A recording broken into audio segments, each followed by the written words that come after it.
Boa tarde, pessoal. Tudo bem? Vamos fechar os nossos olhos, conversar um pouquinho sobre o Espiritismo, numa oração, primeiramente, que assim como o ar que nós respiramos em comum, também vai nos ligar em comum nesse momento, aqueles que estão nos escutando também através do sinal da internet, ao vivo ou gravado, que nós possamos juntos falar de Espiritismo.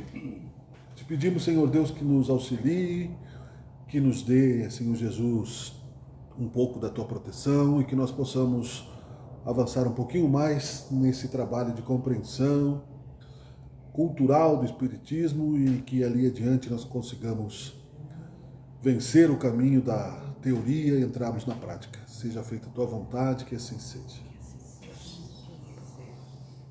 Nós vamos falar sobre amor do ponto de vista da doutrina espírita e do ponto de vista filosófico, prático.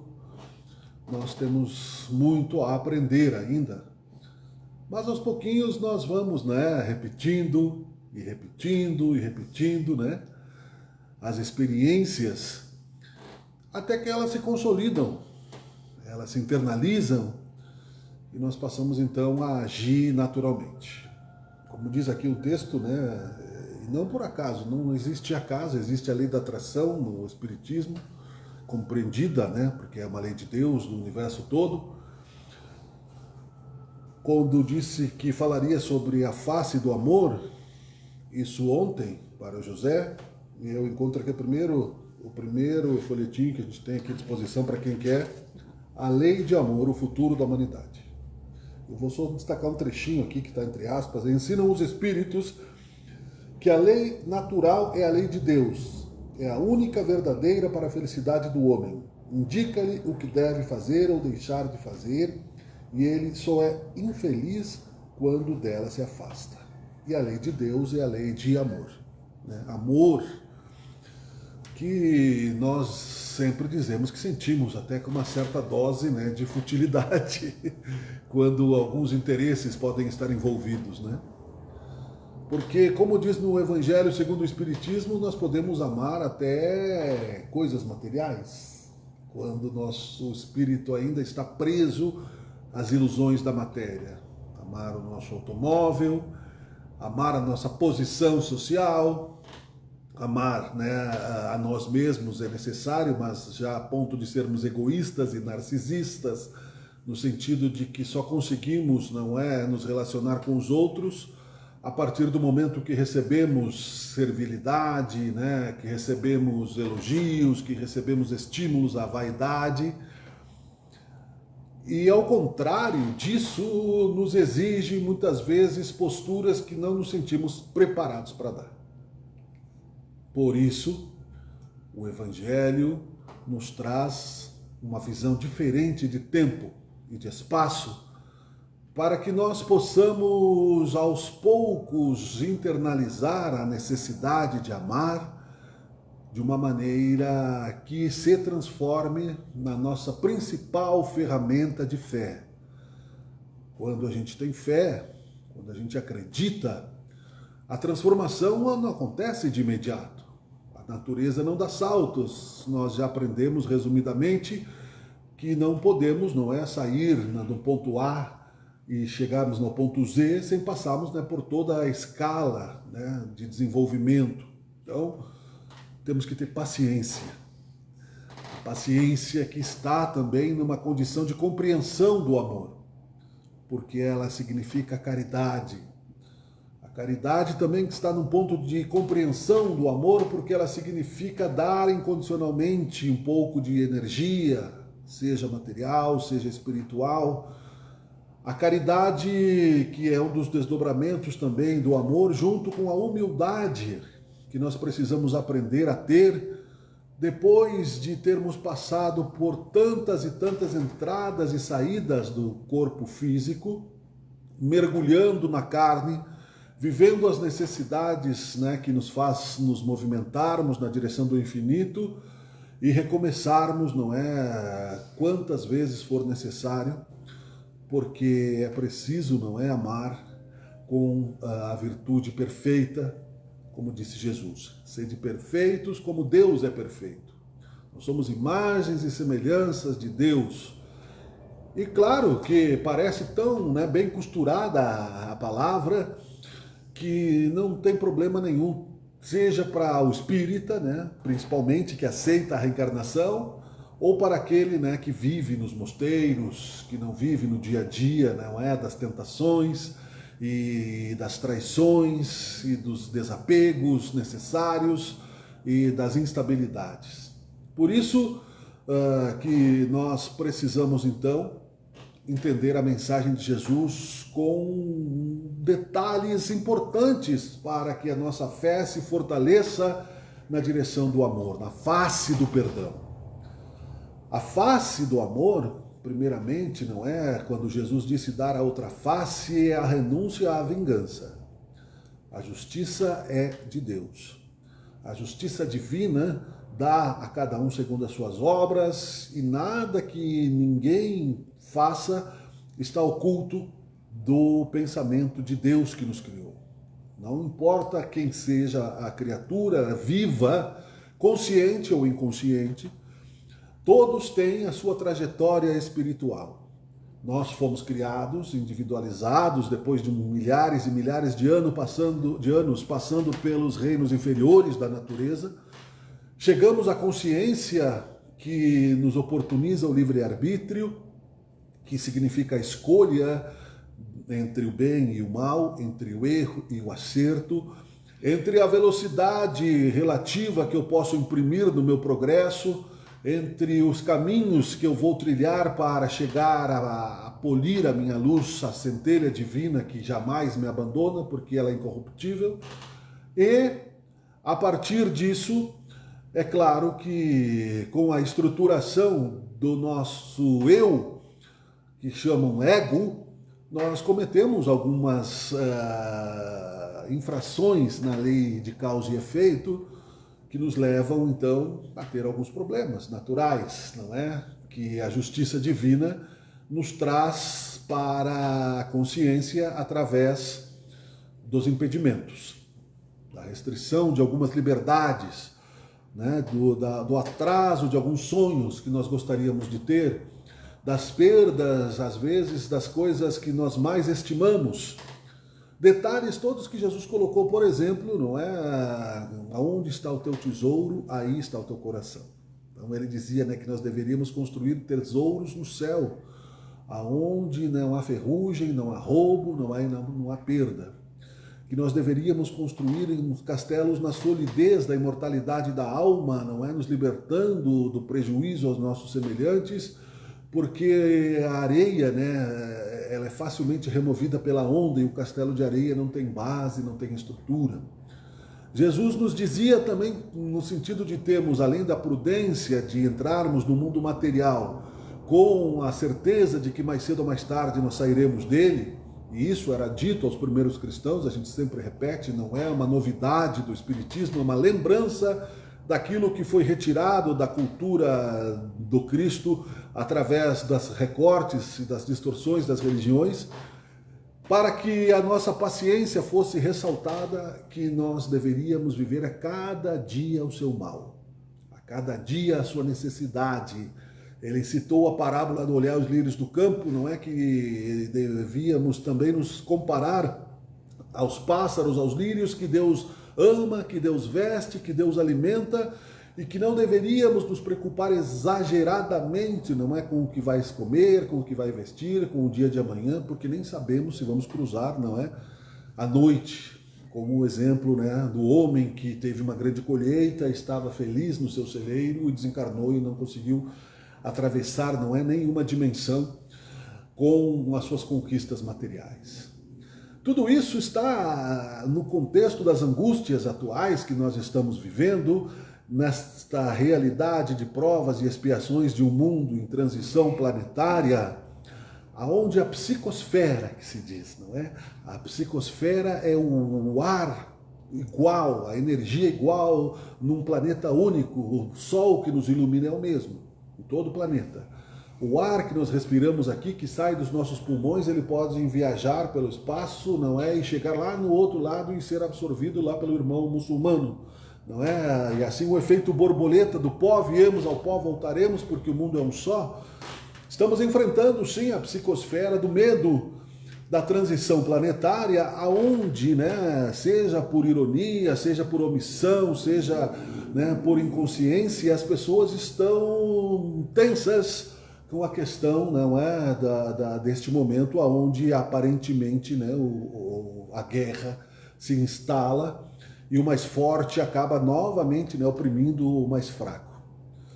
Então isso tem sim relação com o amor, porque que cobre, aliás, a multidão de pecados, disse Jesus, porque o próprio Mestre nos deu este exemplo com tamanha humildade no tempo da sua renúncia ao mundo de luz, para nos mostrar a face do perdão, que disse, não é, a Pôncio Pilatos que o seu reino não era deste mundo.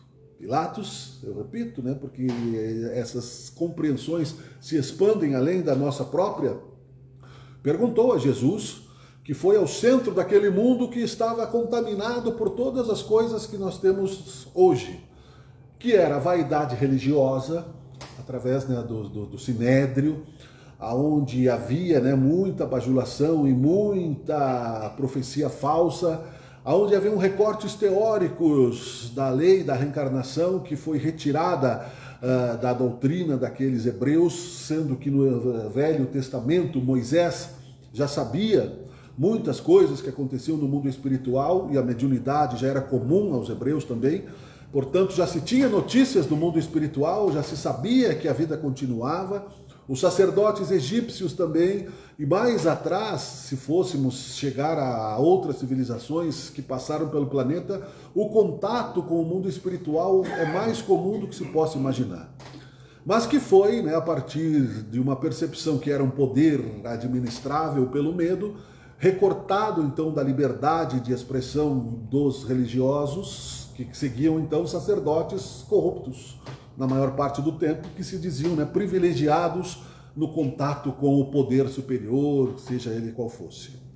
Jesus veio para trazer a luz e disse, né, que queria separar o joio do trigo, tinha necessidade desse momento.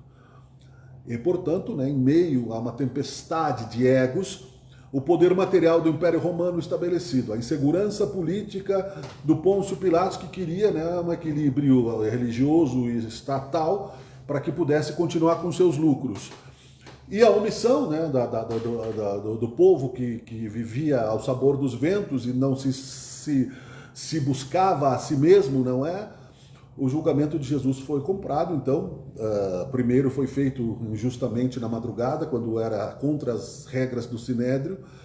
Depois, Pilatos pediu a Jesus onde estava o exército, Jesus disse, meu reino não é deste mundo.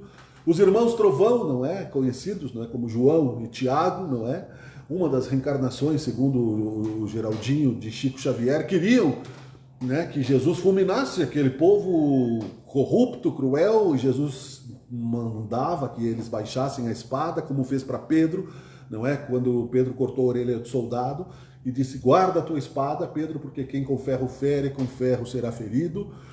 Disse, eu repito sempre, né, Jesus, essa compreensão é necessária para que cheguemos aos dias de hoje, a Pilatos, que não sobraria pedra sobre pedra, que haveríamos de ouvir rumores de guerra, noticiários de guerra, mas ainda não era o fim, mas que os mansos e misericordiosos herdariam a terra, não o céu, porque nós vamos reencarnar ainda. Então não acabou ainda, não, é o tempo que está previsto para a transição planetária da terceira revelação. E Jesus, que tinha, né, em suas mãos, em sua consciência, o mérito de ter desdobrado a massa planetária do Sol, com as suas mãos espiritualizadas e de luz muito avançadas há 4 bilhões de anos, como explica no Caminhos da Luz, ajudado no resfriamento da Terra, se reunido com outros Cristos para, né, mostrar os caminhos da evolução, iria, portanto, não é fraquejar diante de um poder terreno e passageiro. É uma mentalidade derrotista, imediatista, ingênua diante do poder de Deus, Porque a face do amor foi que Jesus nos trouxe quando disse: Pai, perdoai-os porque não sabem o que fazem. Então, falar que amamos é muito fácil. Falar que nós perdoamos é muito fácil. Agirmos na direção da renúncia da violência, e a violência está também nas nossas casas, no revanchismo, quando nós abrimos mão da razão, não é? Muitos e muitos relacionamentos acabam, né, desgastados porque jovens ou idosos não abrem a razão, a mão da razão, né? A pessoa é teimosa, ele é muito teimoso, ela é muito teimosa. Eu disse isso, né, para o meu filho outro dia. Eu disse: mas a razão é tão importante assim? Não é melhor, né, você amar incondicionalmente, ter paz, não é? A razão que nós queremos ter nos faz assim tão melhores? Será que por que nós estamos tão apegados, não é? Se a verdade maior que disse, né, tanto Jesus quanto aqueles que viram o poder do amor, é amar primeiramente a Deus sobre todas as coisas e o próximo como a si mesmo. Jesus disse amar a Deus sobre todas as coisas. Ele não disse compreende o que é Deus e depois vai aprender a amar. É a ordem contrária. Nós teremos sim a razão intelectual de Deus, que é o caminho da filosofia, não é? Porque os filósofos do século 17, 16, não é? Tantos quantos começaram a fazer uma tentativa de reacender a luz diante das trevas que foram impostas por aqueles que passaram a criar a imagem de um Deus mau e vingativo dentro do cristianismo e perseguirem, não é, os fenômenos mediúnicos como bruxaria, como eventos, não é, que contrariavam o seu próprio poder. Passaram então a ter uma certa luta, não é? Seja ele Spinoza, que dizia, né, que Deus é a natureza, seja tantos outros, não precisamos citar René Descartes, que dizia penso, logo existo, né? Galileu Galilei, que dizia, não é, que o homem não era o centro do universo, mas que a Terra girava em torno do Sol. Muitos condenados, né? O Giordano Bruno, né, que dizia já em 1600, também não é tão né? Já 1600, já fazia 1600 anos que Jesus disse, né, que há muitas moradas na casa de Deus, mas se considerar a obscuridade da época, né, Giordano Bruno dizia que os mundos eram habitados e que havia, né, muitas outras, né, um filósofo, isso está escrito e foi condenado, não é, à fogueira, inclusive, né, com um pedaço de madeira na boca, né, para que não blasfemasse, né, diante daquilo que ele considerava então um atraso filosófico imposto naturalmente. Tudo isso não é somente história, tudo isso nos trouxe até hoje como nos comprometamos a entender que o amor é a única forma de acabar com a guerra, né?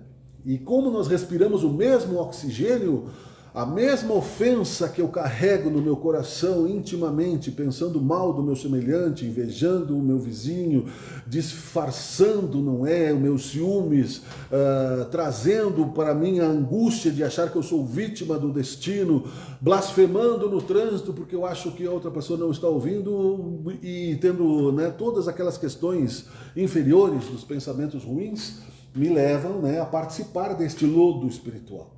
Desta energia que me faz com que eu atraia o obsessor, que é o meu irmãozinho lá na vida passada, que por alguma razão, vamos aqui brincar, né, de fantasia, de romance, como faria, né, o romancista espírita, não é? A Zíbia Gasparetto, por exemplo.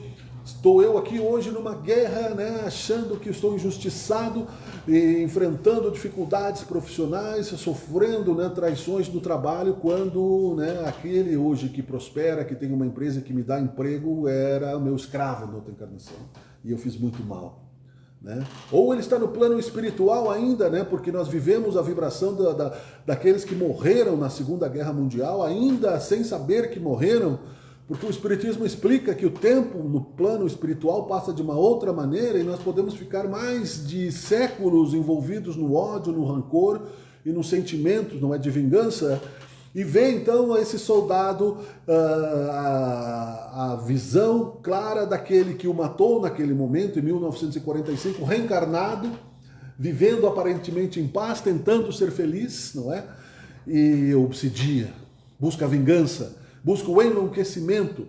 Dr. Paulo Frutuoso cita um caso, médico, espírita, cirurgião, chefe, né, do Hospital das Clínicas no Rio de Janeiro, que trabalha no Lar Frei Luiz, já na segunda geração, junto com seu pai, desde 1929.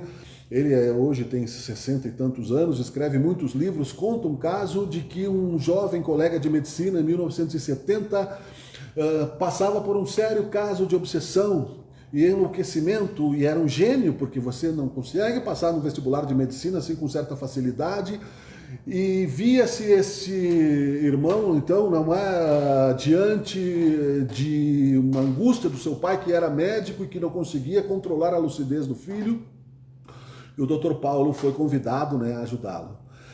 E viu também fenômenos de materialização, porque os obsessores atrapalharam o médico, o taxista que foi levar o Dr. Paulo na casa desse irmão. O Dr. Paulo já era espírita, não era médico, ainda estava estudando. Viu que o taxista perdeu a memória, se perdeu no caminho, porque iam buscar o irmão para um trabalho de desobsessão, para conversar com os espíritos. Chegou na casa, né, o portão da casa quase decepou a perna do Dr. Paulo, porque os espíritos não queriam que aquele irmão se curasse. E a partir disso começaram um tratamento espiritual, e numa determinada situação onde eles se encontravam diante de um diálogo, a televisão ligada, um noticiário documentário sobre a Segunda Guerra Mundial, disse este irmãozinho reencarnado, né, enlouquecido: vocês conseguem me enxergar ali? Eu sou aquele soldado ali, ó. Era um soldado nazista no campo de concentração que já tinha sido morto, estava reencarnado e estava sofrendo o ataque, não é? Daqueles que estavam nos campos de concentração, libertos da carne, não é? Pelo próprio fenômeno da morte, que passaram então a buscar vingança, já que não havia mais o arame farpado, não havia mais, né, a baioneta, e quem com ferro fere, com ferro será ferido. Então a vingança, né? Hoje eu sou a vítima, amanhã eu sou o algoz. Disse Nelson Mandela, depois de ter passado 30 anos como prisioneiro político na África do Sul, e tornado-se presidente, que se aplicasse no seu país a lei do olho por olho, dente por dente, viveria-se num país de cegos e banguelas, não é? Porque todos nós temos uma responsabilidade maior ou menor na justiça divina, e bom mesmo é só Deus, o próprio Jesus disse isso. Por que me chamais de bom? Preciso humildade para amar. Eu preciso humildade para renunciar o desejo de vingança ao meu inimigo. Gandhi, que a partir de uma certa compreensão de que o amor é maior do que a guerra, via o seu povo oprimido, não é, pelos ingleses, né, e pelos britânicos da época na Índia, e percebeu que seria um genocídio, apesar de maior número, ele levar o seu povo, né, a lutar contra os soldados britânicos violentamente. Sentou-se, né, e aplicou a política da não violência, e acabou então vivendo, né, a transformação de liberar a Índia, né, da opressão do nosso outro irmão. Eu vi essa semana um trecho do Chico Xavier muito simples, que quando nós pararmos de desejar aquilo que é do outro, nós seremos felizes, né? A vida que Deus nos dá, ela é infinita, mas por que eu quero mais se eu não consigo controlar e nem agradecer o que eu tenho? Não é? Basta qualquer um de nós, podemos ser até mendigos, né, carregando sacos velhos, talvez não precisamos todos, não é? Um caso que o próprio Emmanuel advertiu Chico Xavier que quando ele recebeu de presente, né, vários ternos de um admirador, e ele feliz, porque ele tinha um pouco de vaidade também, como um ser humano reencarnado, não é? Nas limitações da matéria, queria estar bem. Manuel disse: quantos ternos tu precisa? Né? E fez com que ele desse aqueles ternos e ficasse apenas com 2 ternos. Né? Ele disse que daí não abriu mão da peruca. Né? A peruca eu não abro mão, porque nós vamos ter que necessariamente nos desapegar. Não quer dizer que nós não tenhamos que ter desejos de ter as coisas, mas ter as coisas com violência. Ninguém pode entender o domínio da guerra num planeta cristão. Então, percebemos que se aparentemente nós estamos nas catacumbas da ignorância geral, não é? Que o espiritismo bem compreendido e bem praticado é tão pequeno quanto aqueles que simbolizavam o peixe que teria que se esconder, não é? Do silêncio e por causa da espada dos romanos. Hoje nós nos escondemos pelo medo da ironia, do ceticismo, Porque os filósofos dizem que o espiritismo é infantil, que este Deus que nós pensamos não é um Deus criador, os mundos espirituais, as visões não é da influência reencarnatória, falam de Freud, falam não é de outros tantos filósofos, falam de Sartre, falam de Simone de Beauvoir, filósofos que escreveram rios de coisas, mas não deram uma resposta prática àquilo que Allan Kardec não é, junto com a pesquisa científica, não é a pesquisa empírica de achar que se transforma a vida através de uma palavra bem colocada. A palavra mata, é o espírito que torna vivo. A convicção da verdadeira fé da porta estreita que Jesus traz de volta através do fenômeno da mediunidade filtrado, codificado e trabalhado pelo grupo da Sociedade Espírita de Paris, liderado por Allan Kardec, não sem desafios, não sem prejuízos à sua própria personalidade civil da época. E assim como deu continuidade, e ainda hoje nós temos muito pouco nos oferecido a isso, é exatamente a ciência de que é possível sim ter contato com a dimensão que muitos negam, cientistas negam. Elon Musk nega, né, que é um gênio da tecnologia. Bill Gates nega, porque os seus bilhões não vão comprar, não é a sua passagem para Marte, para a Lua. E outros tantos, Steve Jobs, que inventou, né, o celular e a maneira que nós usamos o celular na sua genialidade, não conseguiu inventar um remédio para si mesmo que lhe desse, né? Ou, como dizia Jesus, não há quem possa acrescentar 1 centímetro a mais na altura do próprio corpo, se Deus não permite. Que é a inteligência suprema, porque a nossa altura, a nossa cor, a nossa personalidade está baseada numa programação matemática, fisioquímica, que são os genes, que é o DNA, que ainda não foi totalmente descoberto e que se descobrirá mais cedo ou mais tarde, né, que a escala da luz não é bem maior do que nossos olhos podem ver, que a tabela periódica tem elementos que nós não podemos ainda ver porque os nossos aparelhos não conseguem ver. E como disse o próprio Chico Xavier, também profetizando aquilo que ele enxergava, que nessa busca por aparelhos melhores, nesta troca constante, não é, para alimentar a matéria, chegaremos ao mundo espiritual. Vai ser descoberta uma frequência. Tudo é frequência. Hoje em dia a física quântica fala disso. O número de cada um de nós no telefone é diferente do outro, assim como a digital. Não é? Se forem 2 números iguais não dá, não existem 2 digitais iguais. A íris dos nossos olhos. Então a frequência espiritual vai nos levar ao contato no mundo espiritual. Nós vimos no nosso lar que tem a tecnologia, tem a televisão, tem o computador, tem a holografia e muitas outras tecnologias que ainda não chegou até aqui, mas que os materialistas, os filósofos apegados, não é, às suas próprias razões filosóficas, não aceitam a si próprios como seres criados por Deus, colocam como infantilidade, fantasia, né? Isso tudo, para concluir, é a base de uma compreensão de que eu posso abrir mão de todas essas coisas. Se eu amar, a certeza de que eu sou imortal, que eu preciso de uma dose bem ampla de confiança no meu próprio Deus para estar aqui, né, para entrar no meu carro, não ser fulminado por um míssil, que o motorista do ônibus não tenha um ataque cardíaco e bata com o ônibus, né, no precipício, que a minha casa esteja tranquila, até que aconteça alguma coisa, mesmo que seja ruim aparentemente, eu tenho a certeza de que eu posso me erguer destas montanhas da cruz, que carrego como foi o Cristo no Calvário, vencendo o mundo porque a alma é imortal. E só o amor liberta deste ciclo de ódios. Eu posso escolher esse ciclo, eu posso escolher bombardear o mais fraco, depois numa outra encarnação a sociedade dele vai ser mais forte e vai me bombardear. E assim eu vou num outro planeta e vou continuar a guerra, eu posso levantar o meu tacape, perco toda a tecnologia, mas eu levanto, não é, a minha pedra lascada, noutra encarnação, porque eu sou um espírito endurecido. Eu posso, Deus permite, porque é o livre-arbítrio, atrasar o meu processo evolutivo e demorar muito mais tempo, porque a porta é estreita. Muitos serão chamados e poucos serão os escolhidos. E disse então, né, como que não é novidade, São Paulo, na sua transformação, que não foi fácil, exigiu uma vontade muito vigorosa, que ainda que eu falasse a língua dos homens, ainda que eu falasse a língua dos anjos, se eu não tenho amor, eu não sou nada. Eu não tenho paz, eu não tenho liberdade, eu não tenho saúde, eu não tenho prosperidade, eu não tenho felicidade. A face do amor, portanto, fique claro a todos nós, é a renúncia do mal, é o perdão das ofensas e a confiança na justiça divina. Enquanto eu não tiver certeza disso, eu posso ir testando isso no meu coração e verei a dúvida, me levar ao fortalecimento da fé ou ao medo. São escolhas do livre-arbítrio.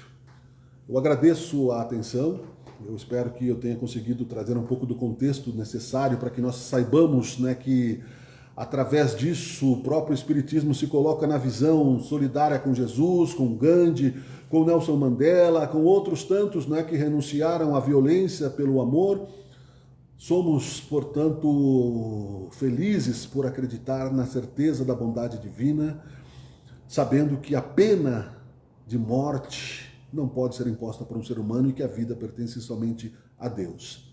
Seja numa sociedade, seja num indivíduo, seja em qualquer momento de loucura das nações que acham que podem ser mais do que Deus. Muito obrigado, Senhor, por essa inspiração, que nós possamos juntos refletir nesta oração que fazemos a este mundo, que ali adiante, daqui a 100 anos que seja, se reconstruirá com esta visão de amor e, infelizmente, com cicatrizes dolorosas, que esses irmãos que não sabem o que fazem possam também receber um pouco do influxo desta energia que nos dá renovação, que nos dá vontade de querer mais falar e seguir em Teu nome.